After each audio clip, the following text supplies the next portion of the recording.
माहूर तालुक्यातील 4 परीक्षा केंद्रावर इयत्ता 12वीच्या परीक्षेला मंगळवारी दिनांक 10 पासून सुरुवात झाली असून एकूण 959 विद्यार्थ्यांपैकी 943 विद्यार्थ्यांनी इंग्रजी विषयाचा पहिला पेपर सोडविला। 16 विद्यार्थी गैरहजर राहिले। माहूर शहरातील श्री रेणुकादेवी महाविद्यालयातील केंद्रावर 237 पैकी 227, श्री जगदंबा हायस्कूल केंद्रावर 184 पैकी 183, तसेच तालुक्यातील आष्टा येथील शंकरराव चव्हाण माध्यमिक व उच्च माध्यमिक केंद्रावर 207 आणि अंजनखेड येथील सावित्रीबाई फुले माध्यमिक व उच्च माध्यमिक केंद्रांवर 331 पैकी 326 विद्यार्थ्यांनी इयत्ता 12वीचा इंग्रजी विषयाचा परीक्षा दिली। 16 विद्यार्थी अनुपस्थित राहिले। परीक्षा पूर्णपणे कॉपीमुक्त, पारदर्शक व भयमुक्त वातावरणात पार पडावी म्हणून तहसीलदार अभिजित जगताप, गटविकास अधिकारी ज्ञानेश्वर टाकरस व गटशिक्षणाधिकारी संतोष शेटकार यांच्या नेतृत्वातील भरारी पथकाने परीक्षा केंद्राला सातत्याने भेटी दिल्या। प्रत्येक परीक्षा केंद्रावर पंचायत, शिक्षण, महसूलचे अधिकारी व कर्मचारी यांचे बैठे पथक परीक्षा संपेपर्यंत कार्यरत ठेवण्यात आले होते। दरम्यान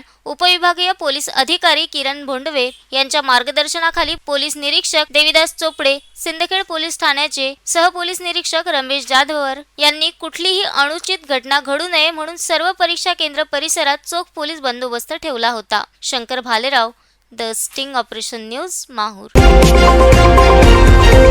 द स्टिंग ऑपरेशन न्यूज, सत्याचे दुसरे नाव, अन्यायावर लेखणीचा घाव।